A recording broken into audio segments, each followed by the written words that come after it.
We've listened to you speak tonight on the power of speaking up on this cause, creating awareness, holding people in power accountable. But all of these actions are very interdependent, meaning the success of them depends on someone else. We've also spoken tonight a lot about autonomy. So I'm wondering, I'm not a farmer, I'm not a scientist, and I'm not a politician. I'm wondering, what can I do on an individual level to save soil? What we can all do. See, that thing you're looking at, what is that? I had to… Because we are working with the governments should feel comfortable that the people are with them. Because for any democratic nation, we have given a term of 4 to 5 years. What's your term here? 5. So in some countries it's 4 years, in some countries it's 5 years. You give somebody a 5-year mandate, and what will they naturally do? They will try to produce results within those 5 years, because again the election is coming and they have to answer, they're answerable to the people. So how do you expect them to take policy decisions which may take 8 or 10 or 12 years to bear fruit?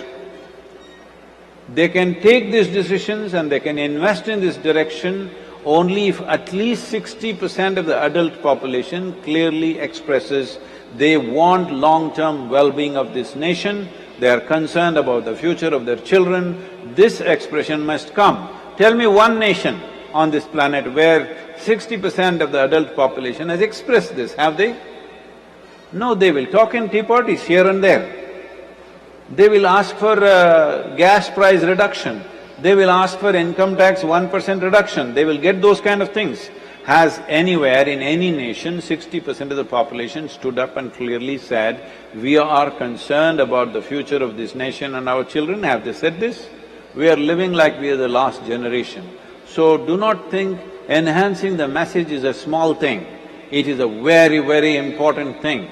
If governments have to make policies, you need people. First of all, as a young person, I want to tell you and remind you, not that you do not know, but I want to remind you, there is no government. In a democratic society, you are the government. There is no separate government.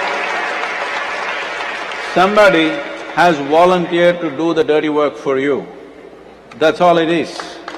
Well, we may go about giving, endlessly people can talk about, oh, governments are corrupt, politicians are like this, like that, but I'm telling you, I'm not trying to protect them or not protect them, I'm saying in a democratic society, in any given society, I'm not just talking about your country, because this is a pastime in every nation for people to talk, all politicians are corrupt, they're rogues, they're this, they're that.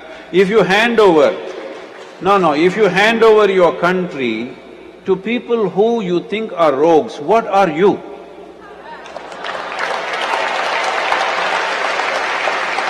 What are you? So the future of this nation, the future of your children, you hand it over to people who you think are rogues, and you sit back and go on talking somewhere in a useless place. What is the point? Bring it to the awareness. This is not a protest, this is not an agitation, this is not about expressing your anger or resentment. This is an expression of our love and responsibility for the life that we are, and the life that's around us, and the life that must be beyond us. So, please express that every day. I am telling you, every one of you have a phone, isn't it? Hello? Yeah. You can send some silly messages on it, it's okay. It's called a smartphone, but it does a lot of silly things.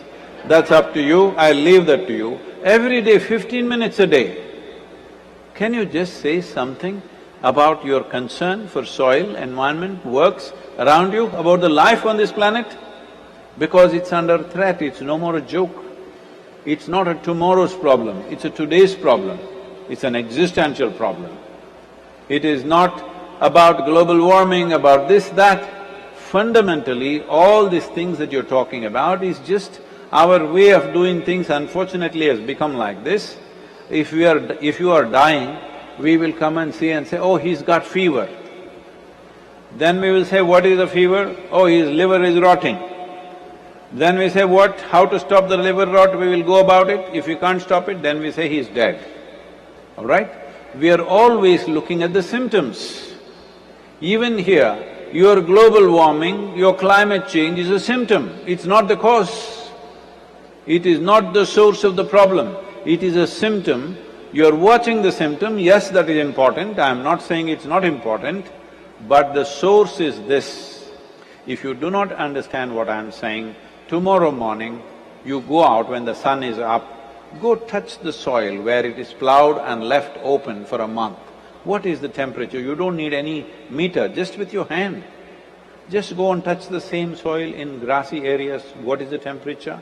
Go and touch the soil under a bush, go and touch the soil under a big tree, what is the temperature? The range will be between 8 to 12 degrees centigrade. This is global warming, what else is it? It's right here, you don't need any science. It is happening, if you are alive to it, it is always visible to you. People keep asking me, Sadhguru, how do you know all this? Are you a scientist? No, I'm a worm on this planet. I've been crawling on this planet for 6.5 decades. How come I don't know what's happening around me? Because everybody is living in their own world. I live in this world. You must also live in this world because what you think is your world is just an imaginary nonsense. This is the only world you and me can live. Hello? This is the only world we can live here. It seems there are some 300 planets just like Earth, some of them 10 times bigger than Earth, some 3 million light years away. If you want to make the journey, all the best. Thank you very much for being here, wonderful.